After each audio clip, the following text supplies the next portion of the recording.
Have you ever said something in the heat of the moment, only to spend hours, or even years, wishing you could take it back? Or perhaps you've watched someone remain calm during an argument while everyone else seemed to lose control. Why do some people crumble under pressure while others stay composed? Is it intelligence? Experience? Luck? Not exactly. Imagine two people walking into the exact same situation. Both receive harsh criticism from their boss. One storms out, slams the door, and spends the rest of the day replaying the moment in their head. The other takes a deep breath, listens carefully, asks a few questions, and leaves with a plan to improve. The difference isn't IQ. It's something far more powerful. Something psychologists call emotional intelligence.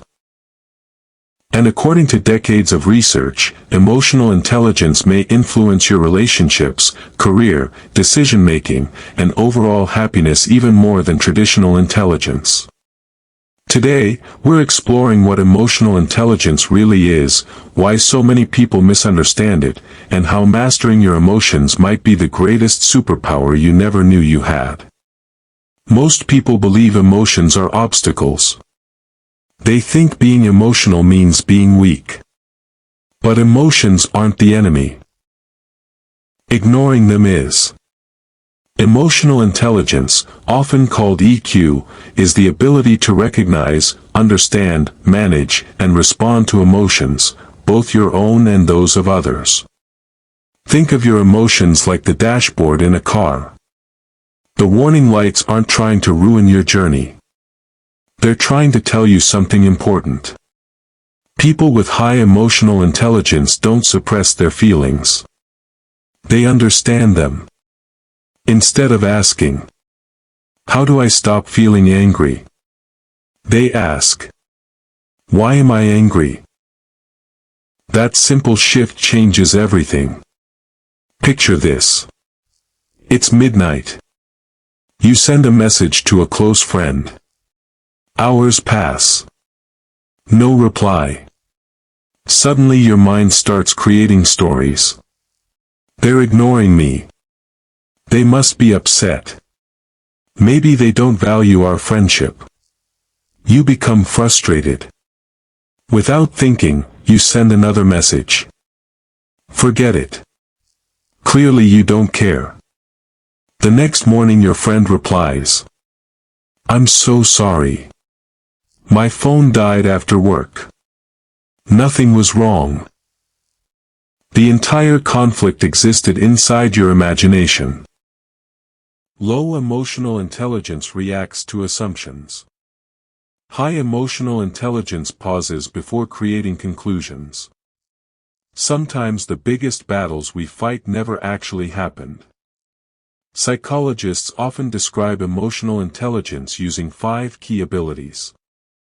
The first is self-awareness. This means recognizing what you're feeling before those emotions begin controlling your actions. The second is self-regulation. Feeling angry isn't the problem. Punching a wall because you're angry is. Self-regulation is the ability to choose your response instead of letting emotions choose it for you.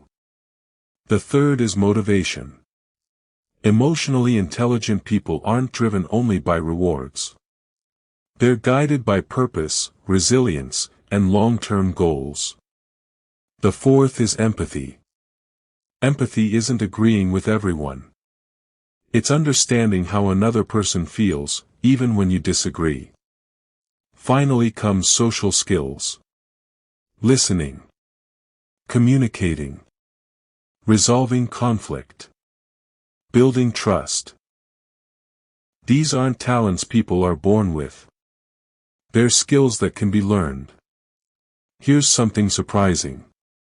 Someone can solve complex mathematical equations, earn multiple degrees, have an incredibly high IQ, and still struggle to maintain healthy relationships. Why? Because intelligence and emotional intelligence are completely different abilities. IQ helps you solve problems. EQ helps you solve people. And life is full of people.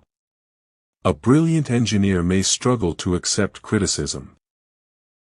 A gifted doctor may lose patience because of poor communication. A talented student may fail job interviews simply because they can't manage anxiety. Success isn't only about what you know. It's also about how you respond when life doesn't go according to plan. Imagine two co-workers. Both receive the exact same feedback from their manager. This report needs improvement. The first hears, "You're a failure." They become defensive. They argue. Their performance gets worse. The second hears, "Here's an opportunity to improve." They ask questions. They learn. Months later they're promoted. The criticism was identical. The interpretation wasn't. Often, our emotions don't come from events themselves. They come from the meaning we attach to those events. Deep inside your brain is a small structure called the amygdala. Its job is survival. When it senses danger, whether it's a physical threat or simply an embarrassing comment, it reacts instantly. Heart racing. Sweaty palms. Rapid breathing. Your logical thinking temporarily takes a back seat. Psychologists sometimes call this an amygdala hijack. Your emotions take control before your rational mind catches up. Emotionally intelligent people aren't immune to this. They've simply learned to pause. Sometimes just taking one slow breath creates enough space for logic to return. That tiny pause can prevent words you'll later regret. A couple argues because one partner forgot an anniversary. On the surface, it seems like the fight is about a date. But underneath, one person feels forgotten. The other feels overwhelmed. Neither emotion is spoken aloud. Instead, they attack each other. Many arguments aren't about what happened. They're about emotions nobody knows how to express. When people begin describing feelings instead of accusations, relationships often change dramatically. The good news is that emotional intelligence isn't something you're simply born with. Unlike IQ, it can be developed throughout your life. The next time you feel overwhelmed, pause. Ask yourself 3 simple questions. What am I feeling? Why am I feeling it? What's the best response, not the fastest response? That tiny habit trains your brain to respond thoughtfully instead of reacting automatically. Over time, your relationships become healthier. Your decisions become clearer. Your confidence grows, not because life gets easier, but because you become better at handling it. Emotional intelligence isn't about hiding emotions. It isn't about always being calm. And it certainly isn't about pretending everything is okay. It's about understanding yourself deeply enough that your emotions become information instead of instructions.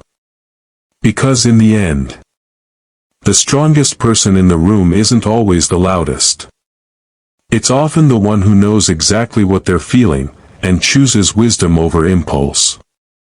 So here's something to think about. The next time you find yourself in an argument, feeling anxious, or making a decision in the heat of the moment, will you let your emotions control you, or will you learn to understand them first? Share your thoughts in the comments below. We'd love to hear your perspective. Thank you for watching.